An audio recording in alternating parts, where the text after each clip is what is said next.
오늘 주님의 은혜와 축복이 넘치는 주일 되기를 주의 이름으로 축원합니다. 이 미가서라고 하는 것은 이스라엘과 유다에 대한 하나님의 공의의 심판과 장차 돌아야 할 영광스러운 메시아의 왕국에 대해서 말씀하고 있습니다.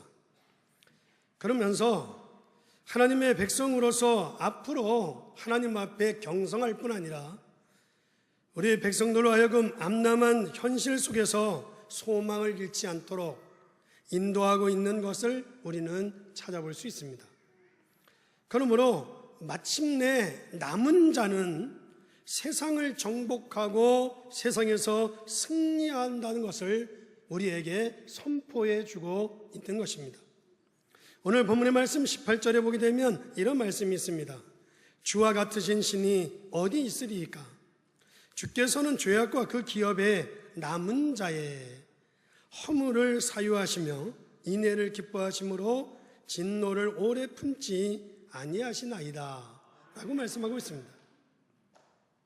여기에서 남은 자라고 하는 것은 어떤 사람을 말하는 것이냐, 누구를 남은 자라고 하는 것이냐라고 할 때, 남은 자라고 하는 것은 하나님의 언약을 가진 백성은 언제, 어디서고 어떤 상황 속에서도 하나님의 언약 가진 백성은 있다는 것입니다. 따라서 그러므로 여러분이 어려울 때마다 여러분들이 이 남은 자의 언약의 말씀을 붙잡아야 할 줄 믿습니다. 그렇지 못하면 많은 사람들이 자꾸 고난을 당하다가 깨닫게 되어지고 고통을 당하다가 깨닫게 되어지는데, 굳이 여러분들이 고생하다가 알아 깨달을 필요가 없는 것입니다. 하나님의 자녀가 된 우리가 실컷 고생하다가 우리가 고통을 겪다가 난 뒤에 그 다음에 우리가 깨닫는다고 하는 것은 우리가 참으로 손해일 뿐 아니라 참으로 안타까운 일이 아닐 수 없기 때문에 그렇습니다.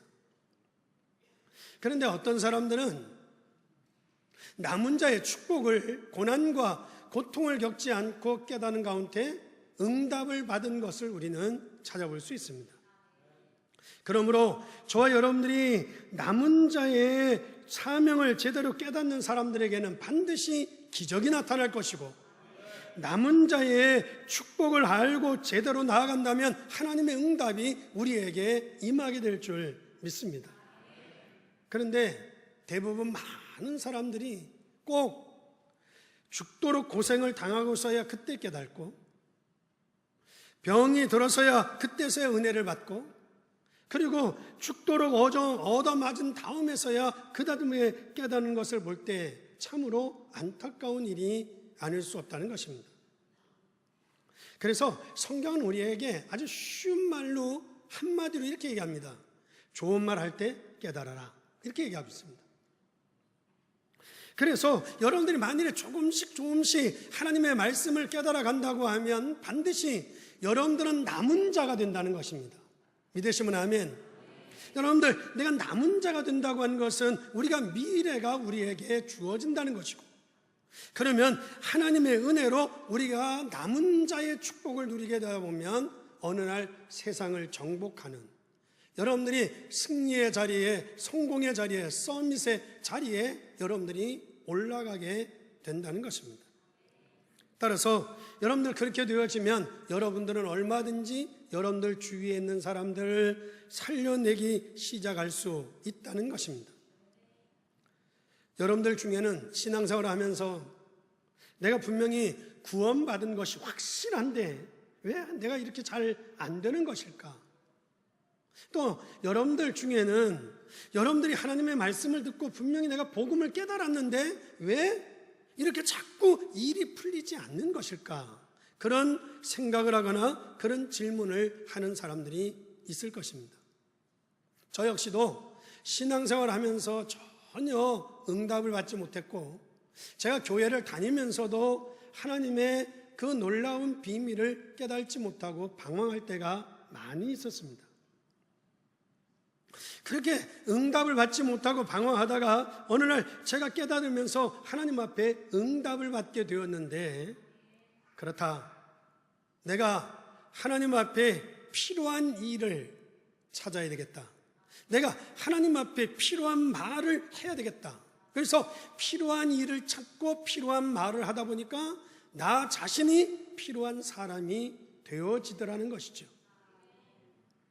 그런데 어떤 사람들은 보면 필요 없는 말과 필요 없는 일을 많이 합니다. 그래서 여러분들 그러면 여러분들 주의하셔야 됩니다. 혹시 내가 필요한 일에 내가 시간을 보내고 있지는 않는지를 생각하셔야 됩니다. 왜 내가 구원을 받은 것도 확실하고 내가 하나님 말씀 받은 것도 확실하고 내가 복음을 가지고도 분명히 확실한데 왜 내게 어려움이 계속 있느냐라고 할 때는 여러분들 우리는 필요한 사람이 되어야 돼요. 믿으시면 아멘. 남은 자가 되어야 된다. 남은 자가 되어야 돼요. 그러므로 여러분들 중에 집사님, 권사님, 장로님 되시는 분들은 특별히 웬만하면 필요한 말을 여러분들 하지 마시기 바랍니다.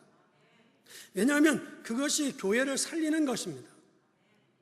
왜냐하면 여러분들은 내가 중직을 맡고 있다고 하는 것은 중요한 위치에 있기 때문에 여러분들이 하는 말이 필요 없는 말을 하게 되어지면 그것은 교회에게 굉장한 시험거리가 되어지는 것입니다. 여러분에게 부탁을 드리자면 여러분들이 정말 수준 있게 일을 하려고 하면 내가 수준 있게 하나님 앞에 하나님의 은혜를 누리려고 하면 여러분들이 꼭 필요한 말을 찾아야 됩니다. 필요한 말을 찾아야 내가 수준 있게 주님의 일을 할 수 있다고 할 수가 있습니다. 그래서 우리 자녀들에게 부모된 입장에서 우리가 말을 한다고 하면 내가 가는 길에 정말로 꼭 필요한 사람이 되라. 내 인생길에 필요한 사람이 되고 어디를 가든지 없어서는 안 될 필요한 사람이 되라 라고 말을 해줘야 될 것입니다. 그러면 그러려고 하면 여러분들 내가 꼭 필요한 일을 찾아서 하면 됩니다. 내가 꼭 필요한 말을 찾아서 하면 됩니다. 근데 많은 사람들이 필요 없는 말, 필요 없는 일에 시간을 보내는 사람들이 너무도 많이 있다는 것이죠. 워너메이커라고 하는 사람이 이 상점 점원으로 취직을 했습니다. 그리고 열심히 일을 하는 거예요. 그래서 물건을 팔았는데 나중에 계산해 보니까 어떤 사람이 물건값을 주고 갔는데 한 장을 더 주고 간 거예요. 한 장이 남아요. 그러면 그 남는 거니까 그냥 빼가지고 주머니에 넣으면 되잖아요. 주머니에 넣으면 되는 건데 이 워너메이커가 이걸 누가 내고 갔을까? 그래서 그 수많은 사람들이 다녀갔는데 수소문을 하고 해가지고 결국에 그 사람을 찾아서 그 사람에게 갖다가 100불을 전달해 줬다고 합니다. 그런데 그것을 그 점원 사장이 보고는 이 워너메이커에게 너무너무 감동을 받은 거예요. 왜냐고 하면 정말 내가 이렇게 양심적으로 해줄 수 있는 사람을 찾고 있었다고 하면서 정말 내게 있어 당신은 꼭 필요한 사람이라고 그러면서 인정하기 시작했어요. 근데 그때부터 워너메이커의 앞날에 성공이 시작되어진 것이었습니다.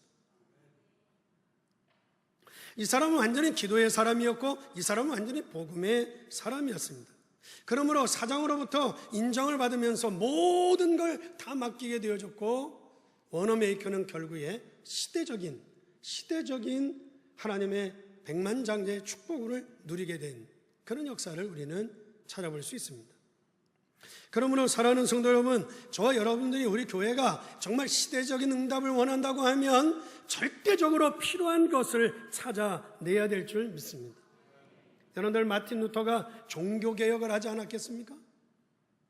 그런데 이 종교개혁이라고 하는 것은 그 시대에 절대적으로 필요한 것을 마틴 루터가 발견을 했다는 것입니다. 제가 여러분들에게 이런 말씀을 드리는 이유가 무엇이겠습니까? 여러분들 우리가 정말 이 시대적인 전도 운동을 해야 될 줄 믿습니다. 그래서 우리에게는 남은 자의 축복을 누릴 수 있는 자격이 우리에게 있다는 것입니다. 그러므로 남은 자의 축복을 누릴 수 있는 자격이 있는 여러분 모두가 필요한 것을 찾아 정말 한 시대에 응답받을 수 있는 성도들이 되기를 주의 이름으로 축원합니다. 그러려고 하면 첫째로 남은 자에게 주신 약속을 붙잡아야 되는 것입니다.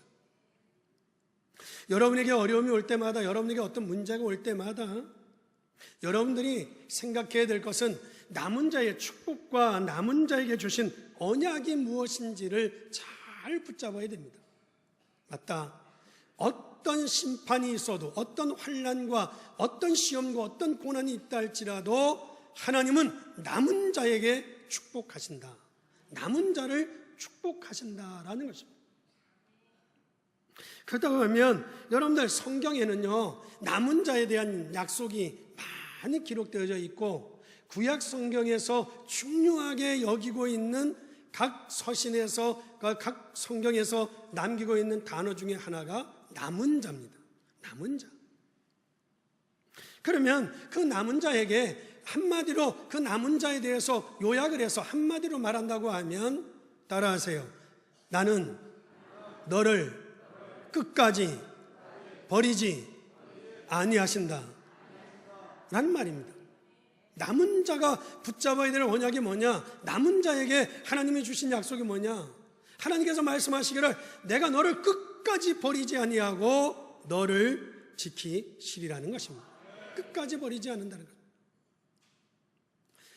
그러므로 우리가 부족하고 연약해도 때로는 우리가 죄와 허물이 많다 할지라도 하나님은 우리를 끝까지 버리지 아니하겠다고 하는 약속이 뭡니까? 그 약속의 핵심이 뭡니까? 그분이 그리스도입니다. 내가 그리스도를 보내서 너를 끝까지 연약해도, 내가 실수를 해도, 네가 부족해도, 잘못해도 끝까지 버리지 아니하고 내가 너를 구원하리라 라고 하는 약속이 그리스도를 보내겠다는 약속입니다. 그러므로 우리는 남은 자로서 그리스도의 축복을 우리에게 주셨고, 우리가 그리스도를 증거하는 대리인으로 우리를 부르셨다는 것입니다. 쉽게 말하면 저와 여러분들은 그리스도의 대사라는 것입니다. 그리스도의 대사. 여러분들이 어떤 어려움이 있어도 어려움이 있을 때마다 이 언약을 굳게 붙잡으시고 우리는 그리스도의 대사다. 하나님은 우리를 끝까지 버리지 아니하신다 라고 하는 언약을 붙잡아야 될 줄 믿습니다. 따라서 하나님이 여러분들을 심판하고 있을 때, 하나님이 여러분들의 시험하고 여러분들에게 고난을 준다 할지라도, 고난 중에서라도, 여러분들 어려움 중에서라도 여러분들 절대로 하나님을 잊어버리지 마시고 하나님을 신뢰할 수 있기를 주의 이름으로 축원합니다. 하나님을 굳게 붙잡아라. 그래서 이 미가서 7장 7절의 말씀에 오게 되면 오직 나는 여호와를 우러러 보며 나를 구원하시는 하나님을 바라보나니 나의 하나님이 나에게 귀를 기울이시로다. 믿으시면 아멘. 나는 하나님 여호와를 바라보니. 여러분들이 어떤 일이 있어도 남은 자를 하나님은 버리시지 아니하신다. 그 약속이 그리스도를 보내신 것이다. 그러므로 여러분들이 이 언약을 굳게 붙잡게 되기를 주의 이름으로 축원합니다. 그리고는 어떤 여러분들 환난 속에서도, 어떤 시험 속에서도 하나님을 철저하게 믿고 신뢰할 수 있어야 돼요. 하나님을 딱 붙들고 하나님은 나를 버리지 아니하신다 라고 하는 하나님을 신뢰할 수 있기를 주의 이름으로 축원합니다. 여러분들 7절과 8절의 말씀 보겠어요? 7절 8절 말씀 보면 오직 나는이라고 하는, 나라고 하는 단어가 계속 나옵니다. 나는 여호와를 우러러보며 나를 구원하신 하나님을 바라보나니 나의 하나님이 나에게 귀를 기울이시로다. 8절에 나의 대적이여 나로 말미암아 기뻐하지 말지어다. 나는 엎드러질지라도 일어날 것이고 어두운 데 앉을지라도 여호와께서 나의 빛이 될 것입니다. 나라고 하는 단어가 계속 나옵니다. 이 나는 누굴 얘기하느냐? 나라고 하는 건 누굴 얘기하느냐?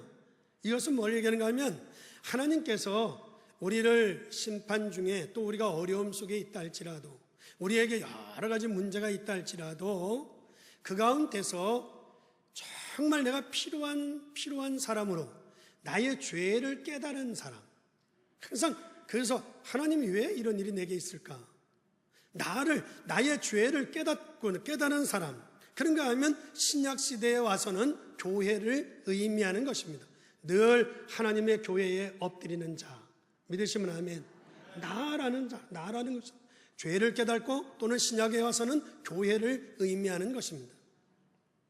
그러므로 사랑하는 성도 여러분, 여러분들이 어떤 좌절과 낭망 중에 있다 할지라도 하나님께서는 우리의 힘과 도움이 되신다는 사실을 확신함으로써 여러분들 모든 어려움을 남은 자의 언약을 붙들고 여러분들 극복할 수 있기를 주의 이름으로 축원합니다. 그래서 오직 하나님을 신뢰하는 것입니다. 두 번째로는 남은 자가 보아야 될 문제와 답이 있다는 것입니다. 여러분은 이스라엘 민족을 계속해서 괴롭히고 있는 이스라엘 민족을 그래서 늘 공격하고 있는 앗수르에 대해서 어떻게 생각하십니까? 여러분들 지난 주일날 요나서에서는 요나에게 말하기를 너는 저 앗수르 니느웨에 가서 복음을 전해라 라고 하는 이야기를 하는 것이고, 오늘 미가서에서는 이렇게 이스라엘 민족을 계속해서 괴롭히는 이 앗수르에 대해서 어떻게 생각을 하느냐고 하는 문제와 답을 미가는 이야기하고 있는 것입니다. 우리는 이 답을 얻어야 되는 것입니다. 만약에 여러분에게 내게 계속 다가오는 문제가 있다고 하면, 여러분들에게 계속 끊임없이 고난이 있다고 하면 여러분들 어떻게 하겠느냐는 것입니다. 거기에 대한 답이 있어요. 어떻게 하는데 답을 내면 되는가 하면, 여러분들에게 문제가 오거나 여러분들에게 어려움이 오거나 여러분들에게 자꾸 시험이 오거나 여러분들에게 여러 가지 사건들이 있을 때마다 낙심하지 마시고, 믿으시면 아멘. 낙심하지 마시고 그 원인을 빨리 찾아야 된다는 것입니다. 원인을 찾아야 됩니다. 원인을. 여러분, 우리가 좀 시간이 걸리고 내가 좀 고통스럽다 할지라도, 여러분들이 시간이 걸린다 할지라도 자꾸 여러분들 낙심하지 말고 이 문제가 올 수밖에 없는 원인을 여러분들 찾아서 깨달을 때 하나님의 응답이 오기 시작할 줄 믿습니다. 우리는 자꾸 문제가 온다고 오는데 문제의 원인은 덮어두고 여러분들은 엉뚱한 생각을 자꾸 하는 겁니다. 그냥 문제의 원인을 발견하는 순간 하나님의 역사가 임하게 된다는 것입니다. 따라서 여러분도 우리에게 어떤 문제든지 어떤 어려움이든지 원인을 발견하는 것이 우리에게 중요하다고 할 수 있습니다. 예를 들면 어떤 한 집에 세 자녀가 전부 다 시험을 쳐가지고 고시에 합격하게 된 것입니다. 그러니까 주위 사람들이 깜짝 놀라는 거죠. 아니, 한 집에 고시에 합격한 사람이 한 사람 나오기도 힘든데 세 아이가 다 일제히 고시에 합격을 한 거예요. 그러니 사람들의 관심이 어떻게 공부를 했냐, 어떻게 그렇게 고시에 합격할 수 있었냐, 이런 것들을 자꾸 물을 거 아니겠어요? 그런데 이 부모님의 대답은 아주 간단했습니다. 뭐라고 이 부모가 대답을 했는가 하면, 나는 아이들에게 너희들이 공부를 해서 앞으로 고시에 합격해야 된다 라고 말하지 않고, 아버지가 아이들에게 얘기하기를, 참 너희들은 정말 똑똑하고 머리가 다 좋은데 이 아버지가 너희들을 제대로 밀어주지 못해서 미안하다. 너희들 정말 너희들 공부를 너무 잘하는데 아버지가 너희들을 좀 확 밀어주고 너희들을 도와줘야 되는데 도와주지 못하는 아버지가 너무 미안하다. 네가 공부를 열심히 해서 앞으로 고시에 합격해야 된다. 그렇게 얘기하지 않고, 아버지가 내가 너희들 공부를 잘하는데 아버지가 너를 도와주지 못해서 미안하다. 원인을 찾는 거예요. 그런데 이 말을 들은 자녀들이 어떻게 깨달았는가 하면, 그렇다. 우리는 가난한 시골 동네에서 태어나서 돈도 없다. 그 배경도 없다. 그리고 우리를 도와줄 사람도 없다. 그냥 우리가 저 세상에 나아가서 경쟁자들과 싸워서 저들을 우리가 이길 수 있으려고 하면 우리가 실력을 키워야 된다. 그렇게 깨닫고 그들이 기도하면서 공부를 해서 다 성공을 했다는 것입니다. 여러분들, 이들이 잘 깨달은 것이죠. 아버지는 아버지대로 원인이 뭔지를 깨달았고, 자녀들은 자녀들대로 뭐가 문제인지를 원인에 대해서 깨닫게 되었다는 것입니다. 사랑하는 성도 여러분, 우리는 문제에 대한 원인을 깨닫고 거기에 대한 답을 얻어야 될 줄 믿습니다. 그래서 그 문제의 원인과 답을 미가 선자는 미가서에서 말하고 있는데 1장에서는 이렇게 얘기합니다. 복음이 없이 잘 사는 사람은 그것 때문에 망한다 라고 하는 원인을 말하고 있습니다. 많은 사람들이요, 복음 없이 세상을 잘 사는 것처럼 살고 있지만 그것 때문에 지옥도 가고, 그것 때문에 망하고, 그것 때문에 실패도 할 것이다. 이게 미가서 1장에서 이야기하는 것입니다. 미가서 2장 11절의 말씀을 보면 그 나라가 다 멸망을 받는데 자기 혼자 잘 되면 된다는 것은 거짓 성공이라는 것입니다.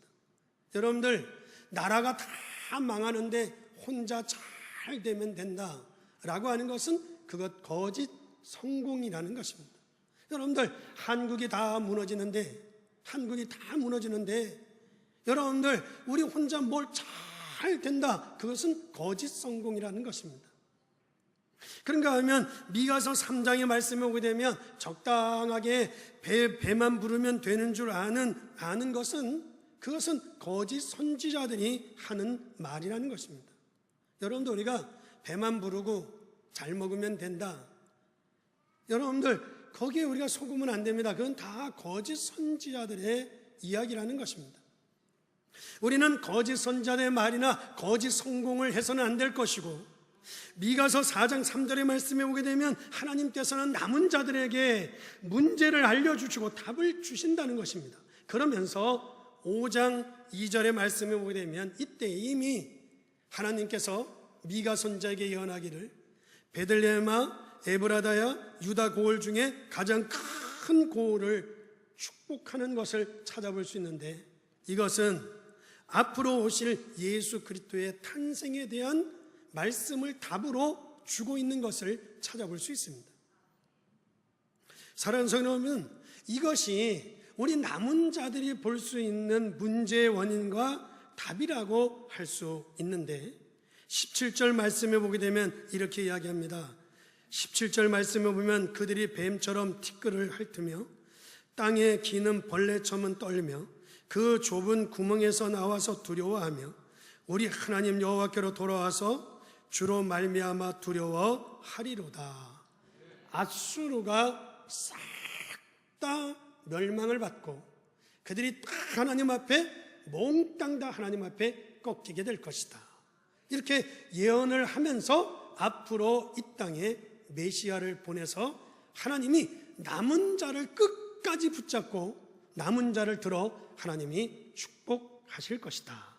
믿으시면 아멘.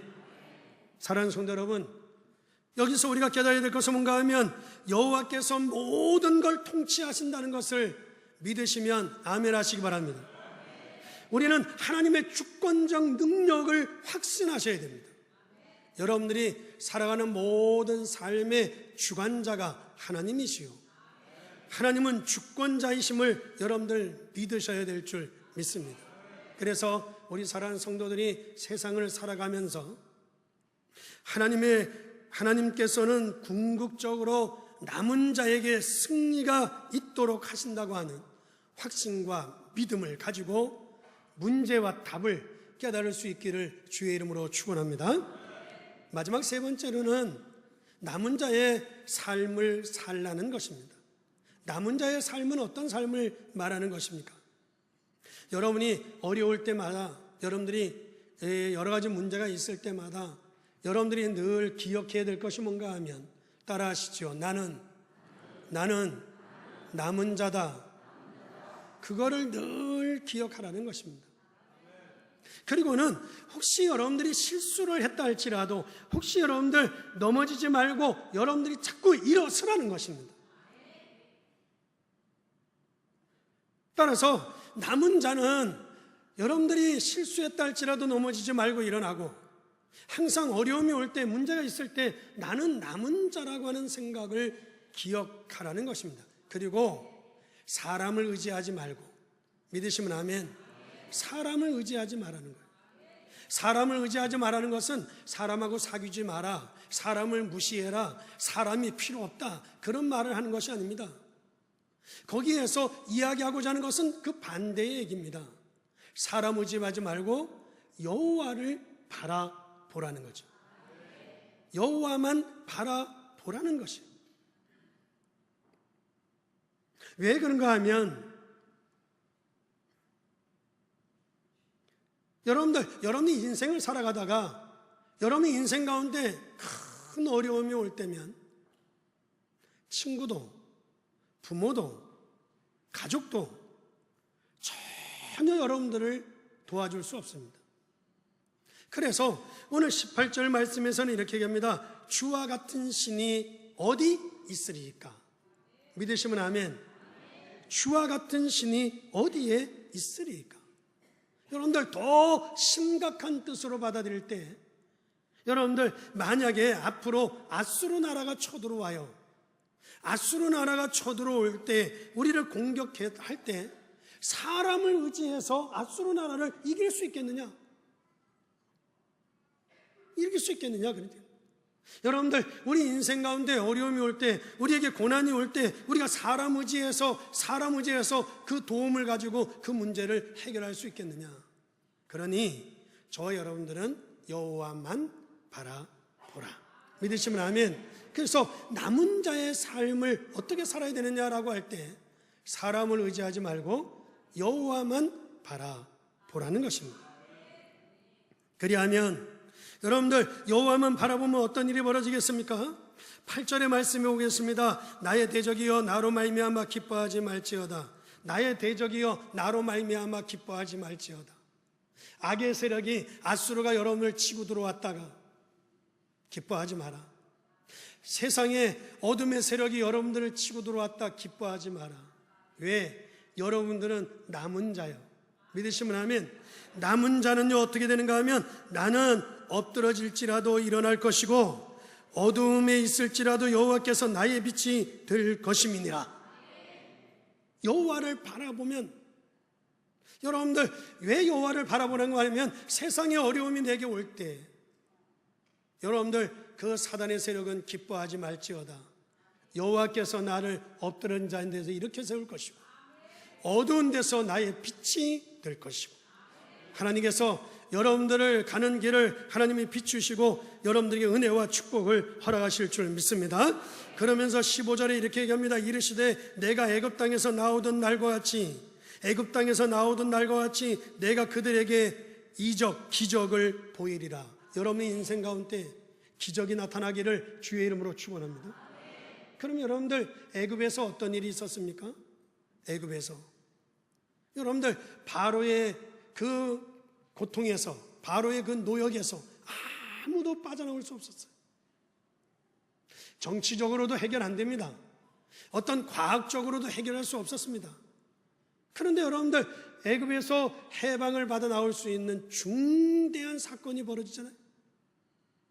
그래서 이스라엘 민족이 애굽에서 다 출애굽을 하게 되는 역사가 나타나는 것을 찾아볼 수 있는데, 사람이 알 수 없는 하나님의 기적들이 일어나게 될 줄 믿습니다. 그게 누구에게 나타나느냐? 여호와만 바라보는 자에게 하나님의 기적 같은 역사가 있기를 주의 이름으로 축원합니다. 그래서 여호와를 바라보라는 것이죠. 애굽에서 일어났던 일들을 다 알고 있지 아니하냐고 말씀하고 있는 것을 찾아볼 수 있습니다. 여러분들 시편 81편에서도요, 너는 여호와를 바라라. 내가 능한 손을 들어 내 원수를 꺾어내고. 믿으시면 아멘. 믿으시면 아멘. 내가 너희를 애굽 땅에서 건져낸 것처럼 건져내리라, 이렇게 말씀하고 있습니다. 그러므로 사랑하는 성도 여러분, 여러분들이 환난 중에 있다 할지라도, 어떤 어려움 중에 있다 할지라도 신실하신 여호와 하나님을 믿으시면 아멘 하시기 바랍니다. 신실하신 하나님을 믿으셔야 됩니다. 미가는 이렇게 얘기합니다. 주와 같은 신이 어디 있나이까? 라고 그는 고백을 하면서 뭐라고 얘기하는가 하면 18절 말씀에 보게 되면 주와 같은 신이 어디 있으리까? 주께서는 죄악과 그 기업에 남은 자의 허물을 사유하시며 인애를 기뻐하시며 진노를 오래 품지 아니하시나이다, 이렇게 말씀해요. 무엇을 말하는가 하면, 여러분들, 우리에게 현재 여러분들이 고난 가운데 있다 할지라도, 현재 여러분들이 어떤 상황 속에 있다 할지라도 하나님은 우리를 다시 회복시켜 주실 것을 믿고 낙심하지 말라는 것입니다. 여러분들 절대 낙심하지 마시고, 하나님은 남은 자, 어떤 일이 있어도 언제 어디서든지 남은 자를 하나님은 축복하십니다. 그러므로 여러분들이 남은 자의 축복을 누린다면 하나님께서 현실이 어렵다 할지라도, 현재가 고난이라 할지라도 하나님은 모든 걸 회복시키시고 여러분들에게 새로운 역사를 일으켜 주실 줄 믿습니다. 결론의 말씀을 드리겠습니다. 여러분들, 어떤 종교라든지 어떤 사람도 잘못을 하면 거기에 따르는 벌을 받고 그리고 죽임을 당하는 것이 종교와 세상의 법이요, 세상의 진리라고 할 수가 있습니다. 그거에 반대로 하나님은 그렇지 않습니다. 하나님은 우리에게 허물을 사유하시고 인애를 기뻐하시고 진노를 오래 품지 않는 하나님이시라는 거예요. 믿으시면 아멘. 믿으시면 아멘. 여러분들, 어떤 종교는 해결책이 없어요. 죄를 졌어, 해결책이 없어요. 그러니까 죄대로 죽이든지 벌을 주든지 해야 돼요. 어떤 사람도 해결책이 없어. 잘못했으면 거기에 대한 대가를 치를 수밖에 없는 거예요. 여러분들, 그런데 하나님께는 해결책이 있어. 하나님께는 해결책이 없다. 해결책이 있는데 그게 뭔가 하면 너의 허물을 사하시고 인애를 기뻐하시고 진노를 하지 아니하겠다. 해결책이 있어. 그게 뭐냐? 내가 그리스도를 보내서, 믿으시면 아멘. 우리가 받아야 될 진노, 우리가 받아야 될 죄의 대가, 우리가 받아야 될 죽음을 주님이 해결하시겠다고 하는 것이 약속이고, 우리가 진노하지 않겠다고 하는 것이 복음의 말씀인 줄 믿습니다. 따라서 여러분들, 저와 여러분들이 진노당할 일이 얼마나 많이 있어요. 우리가 하루에도 일주일 동안도 하나님 앞에 얼마나 많은 허물과 죄가 많은 우리들이겠습니까?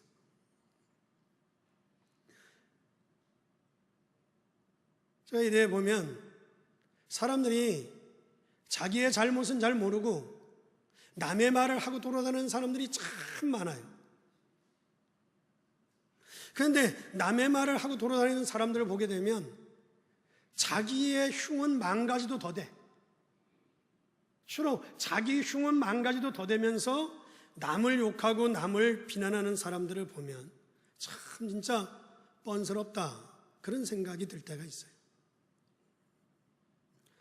그런데 오늘 19절의 말씀에 보게 되면 이렇게 얘기합니다. 19절에 다시 우리를 불쌍히 여기셔서 우리의 죄악을 발로 밟으시고 우리의 모든 죄를 깊은 바다에 던지시리라.